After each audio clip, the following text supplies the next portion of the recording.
Yeah, that was a sweet tune. Wow, Naombi, Naomba, Tutaomba, Mungu. This is to pray in Swahili. She was obviously singing about praying. And many people today, Sayaki Radio, Nyeri, Kenya. Many people are laughing at those that pray.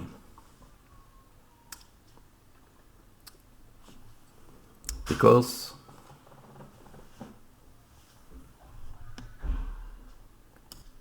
it seems to be awkward.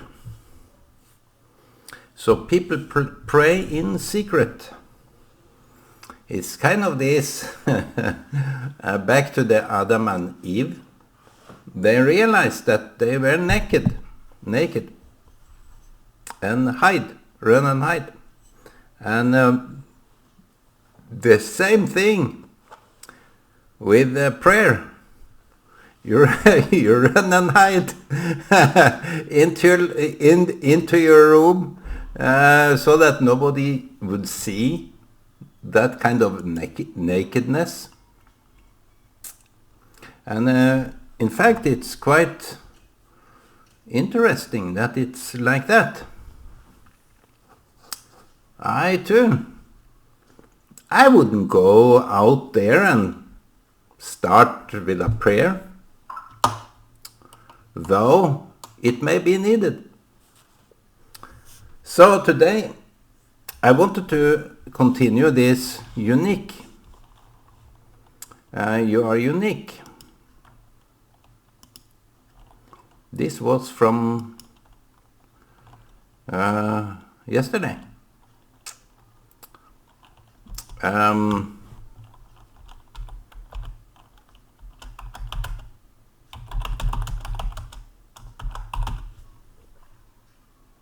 This is today.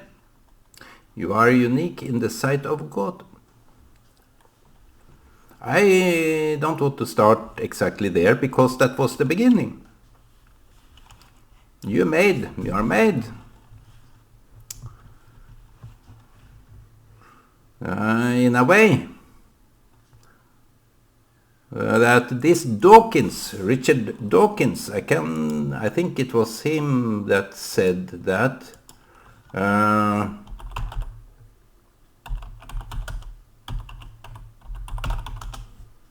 think that was the man, yes, Richard Dawkins. He said that if for some rare chance, because he is an evolutionist, and many have been that ever since Darwin and invented the idea of evolution. So I don't think anybody would really, in the hardest of things, dispute some kind of evolution. Because my lack of knowledge, education and so on, I can't disprove. I can't disprove the evolution of species. You may think that I've been turned around. No, it's still the same. I'm not here to prove anything, but it seems to be, for me, somewhat very incoherent, unlogical to claim that the cell that is so unique has developed from some simple soup, or what you call it, to some kind of advanced. And in every cell on the DNA string. It's this sequence of God. I am.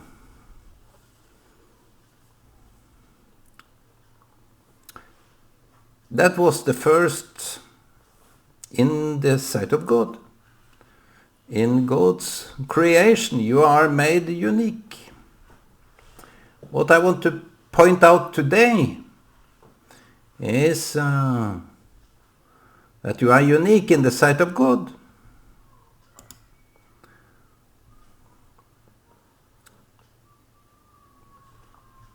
Yesterday I was talking about conflicts.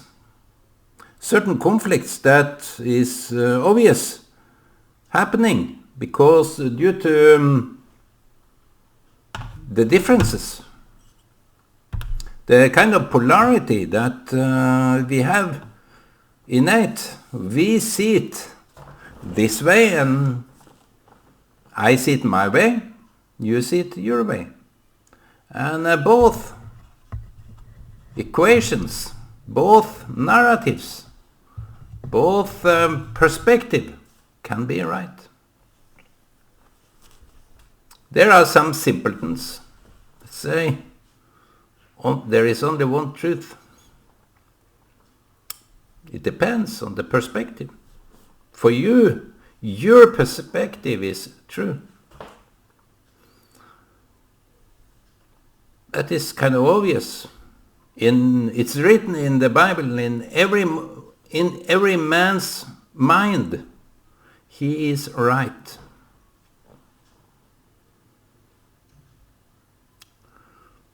In every man's mind, he is right by himself. But today, I wanted to elaborate on spiritual uniqueness. That was also the first issue in my opening statement, that every DNA, both on the outer surface of the cell, there is DNA that communicates with the inner DNA. So there may be twins of DNA, twins of every part of that also separate. It goes so far and it's separate. Maybe some are meant to be separate all their life. I have that feeling sometimes that maybe it was not meant to be. Even twins, as one cell is, it's a twin. The first cell that you observe will separate because it's some kind of a twin, and it's some kind of a machinery, some kind of forces, that some kind of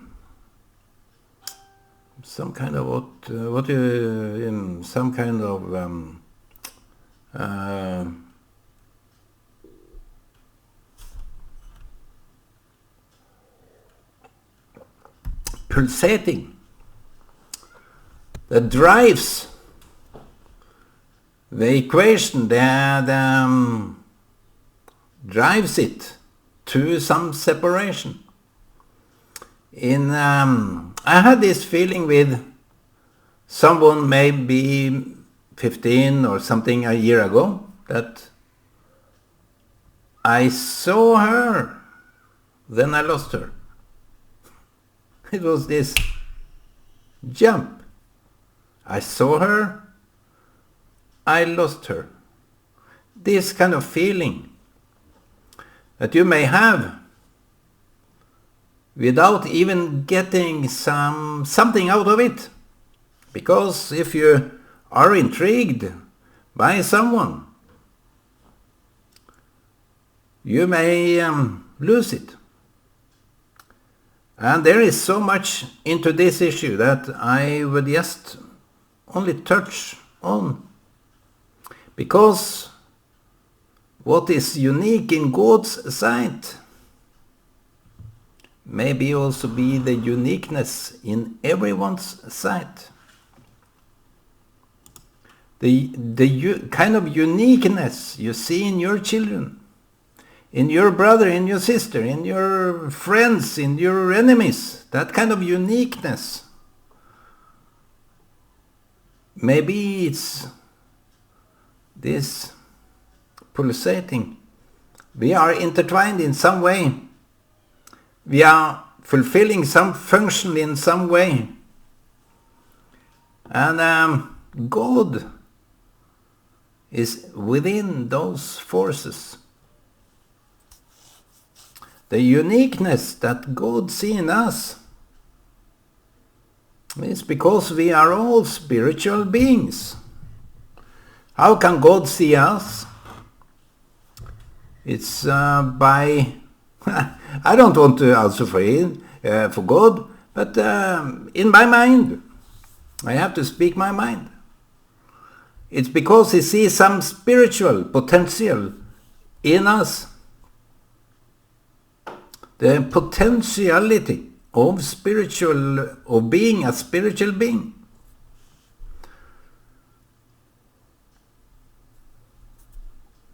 So when you see someone in your mind, it makes a picture of that person. It's the kind of uniqueness that each and every one, not that only the figure and form is different. In that way, many may be similar, maybe far off, not similar at all. Some, you say, are pretty, some are ugly. It's but in every, it's deeper than that. You may hate the vision you see. And I think that those that develop hates to some kind of oddness to someone else, they say it in Kabbalah that it's you portray yourself through that person. So there is something about that person you hate. And something about yourself you obviously can't stand. So in that sense, why did God make us so different that even someone looks ugly? If that was the pure fact that in us, in each and every one of us, despite if we are pretty or ugly, we are unique. That is the first touch to that. And many runs around feeling ashamed of their looks. Not because they are ugly, but because they have some low esteem, self-esteem. Even I said to my daughter here the other day, some years ago, this lady is so pretty. I'm just amazed how pretty someone can be. And she told me, because she knew her, I have never spoke, I just said hi or something. She told me, this lady feels so less pretty compared with me. And that was my daughter. She feels so less of pretty. So I asked, how? And she also agreed, this lady is so pretty that you have to see second or third time in order to get the full picture of that. It's just how it is. No, she have this low self-esteem. Even that, to look like that, you can feel so ugly. So there is innate in every one of us that can feel both good and bad. You can be proud of some schools you have fulfilled, some education you have undergone. You can be so proud of your PhD and all the lectures and schools you have been taken. You can be proud. I don't dispute that. That's the value you have. But in the next turn, you may look down on those that doesn't have, because it is so easy to, when you feel proud of something that you have achieved yourself, that you have some belittling on yourself. So how do we come to terms with that kind of circle? Omba Mungu. And the lady that commented on my previous video, let me see. She because I didn't got what it was said. God answers prayers. Abigail Kali said, she is saying, God answers prayers.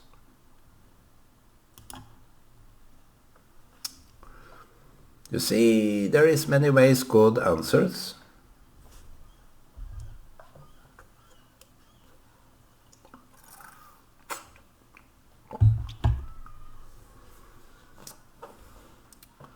The best answer, my sister-in-law, she was making this rice porridge.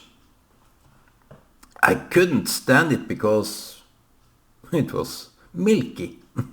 It was this milky, cooked milk. And I couldn't stand that kind of porridge. And I said to her, I really don't like it.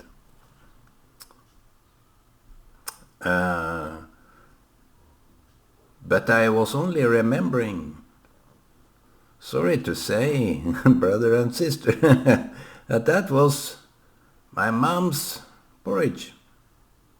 The porridge my sister-in-law made, I really liked. So you see, if you are prejudiced, that kind of prejudice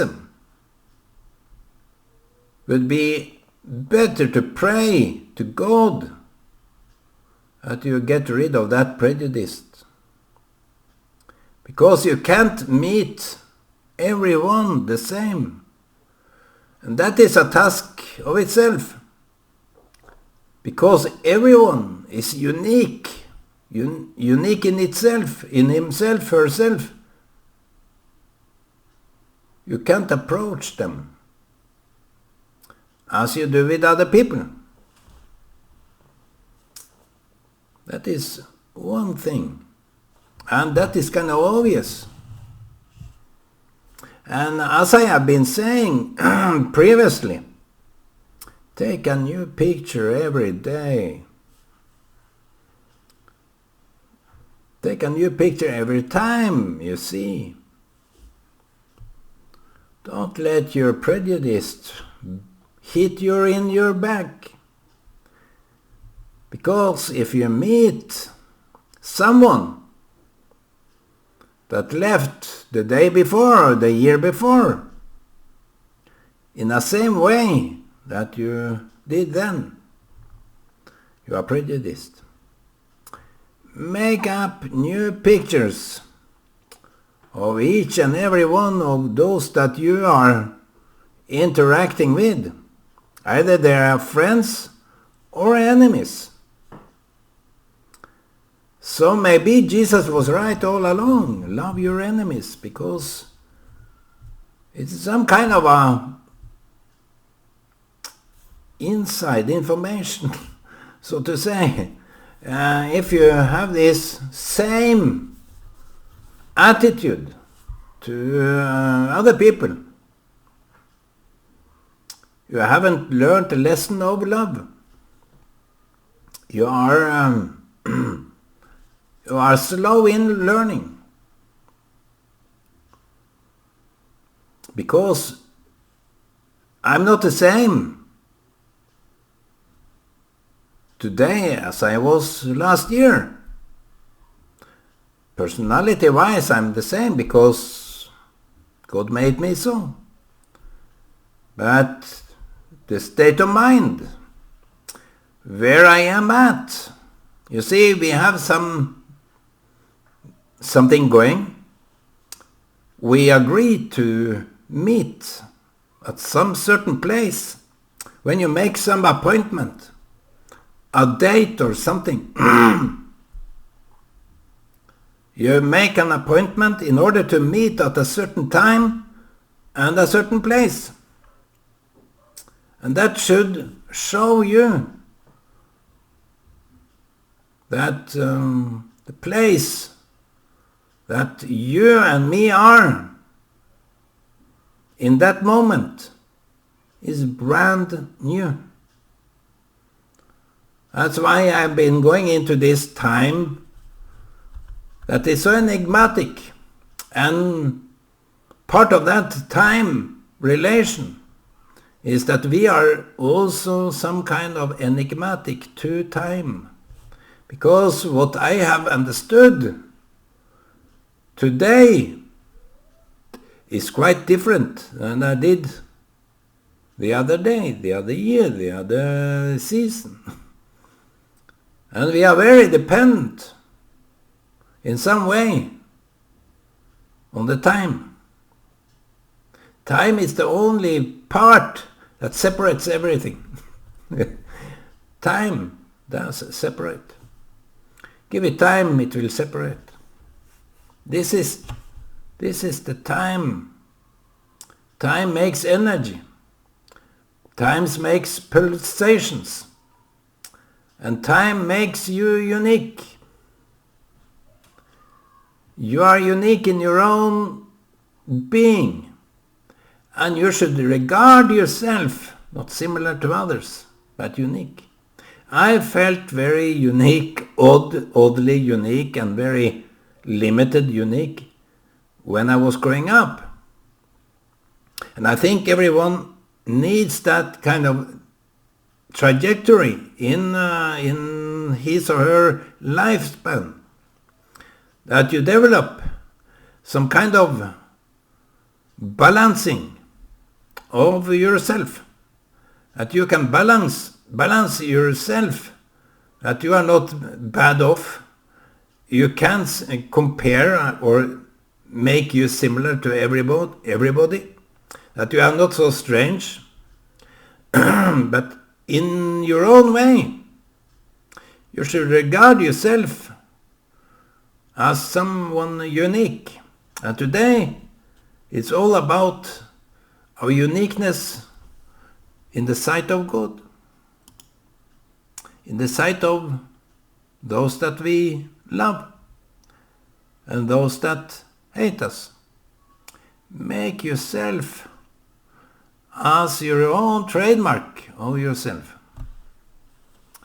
You should be your own trademark. Unique. You may feel very strange coming to others, that there are parties and you have to join their party. And if you need to join a party, do that. Keep being weak.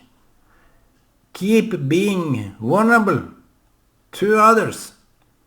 And the whole community here in Norway, I regard them, most of them, that I know as very weak to their own party, their own friends, their own churches, their own groups. They don't claim that I say, they claim we say.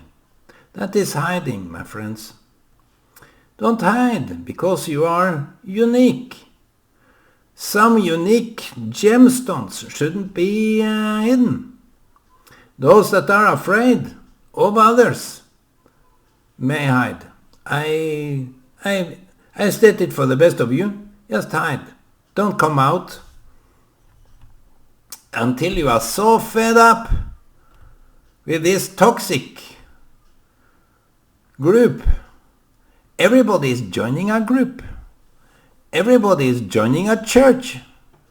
As if that was the ultimate, the peak of the top, to be where everybody is. I would state the opposite. Be where you are. Go the way. I have been talking a little bit of moving. I believe in movements. That is your own trajectory in life. Should it always be together with other people? Should it always be confirmed by other people? He has to ask silly questions here that you may not understand. Most people, they just say, what? To my videos, what? But pay attention to this, because you must be unique in your own sight. Not superior, but unique. Everyone can be unique. And what is so wrong with your own opinion, your own set of tools, your own truth, how you see it? That is what is contributing to the broader social community. And if we go by the apostles, the church is good, because everyone contribute. Not a solo artist. That is so gross in my perspective, in my view. How the churches are driven today is a gross belittling of other people. You have to be saved, you have to sit here and listen, you have to read the Bible, you have to do all this kind of stuff that they tell you to do. And if you don't do it, because you really don't believe it, or you really don't want to do it, you want to find your own way, but it's hard to find your own way when you are in that company.